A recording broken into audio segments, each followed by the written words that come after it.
Chapitre 2. Au mois de Nisan, la 20e année du roi Artaxerxès, comme le vin était devant lui, je pris le vin et je l'offris au roi. Jamais je n'avais paru triste en sa présence. Le roi me dit: Pourquoi as-tu mauvais visage? Tu n'es pourtant pas malade, ce ne peut être qu'un chagrin de cœur. Je fus saisi d'une grande crainte. Et je répondis au roi que le roi vive éternellement. Comment n'aurais-je pas mauvais visage, lorsque la ville où sont les sépulcres de mes pères, est détruite et que ses portes sont consumées par le feu? Et le roi me dit: Que demandes-tu? Je priai le Dieu des cieux. Et je répondis au roi: Si le roi le trouve bon, et si ton serviteur lui est agréable, envoie-moi en Juda, vers la ville des sépulcres de mes pères, pour que je la rebâtisse.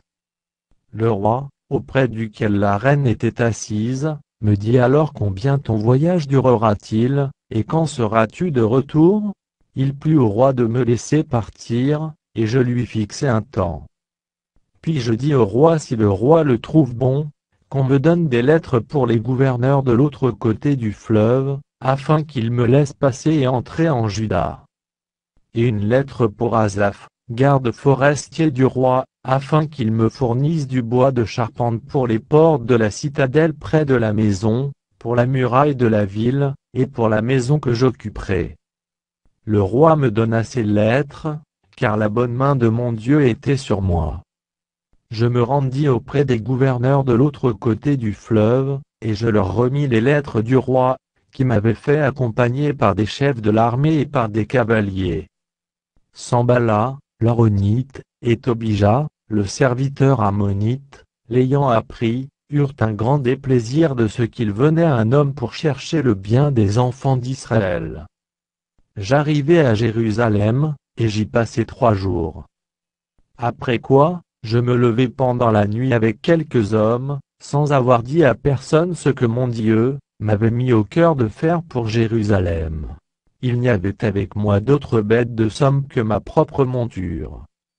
Je sortis de nuit par la porte de la vallée, et je me dirigeai contre la source du Dragon, et vers la porte du Fumier, considérant les murailles en ruine de Jérusalem, et réfléchissant à ces portes consumées par le feu.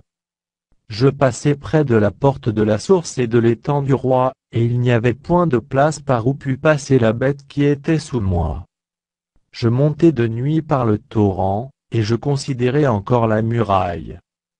Puis je rentrai par la porte de la vallée, et je fus ainsi de retour. Les magistrats ignoraient où j'étais allé, et ce que je faisais.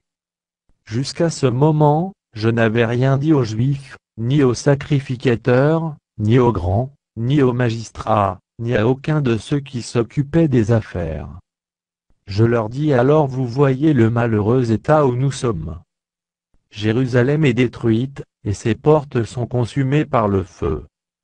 Venez, rebâtissons la muraille de Jérusalem, et nous ne serons plus dans l'opprobre. Et je leur racontai comment la bonne main de mon Dieu avait été sur moi, et quelles paroles le roi m'avait adressées. Ils dirent: Levons-nous, et bâtissons. Et ils se fortifièrent dans cette bonne résolution. Sambala, l'Aronite, Tobija, le serviteur ammonite, et Geshem, l'Arabe, en ayant été informés, se moquèrent de nous et nous méprisèrent. Ils dirent: Que faites-vous là? Vous révoltez-vous contre le roi? Et je leur fis cette réponse: Le Dieu des cieux nous donnera le succès. Nous, ses serviteurs, nous nous lèverons et nous bâtirons, mais vous, vous n'avez ni part, ni droit, ni souvenir dans Jérusalem.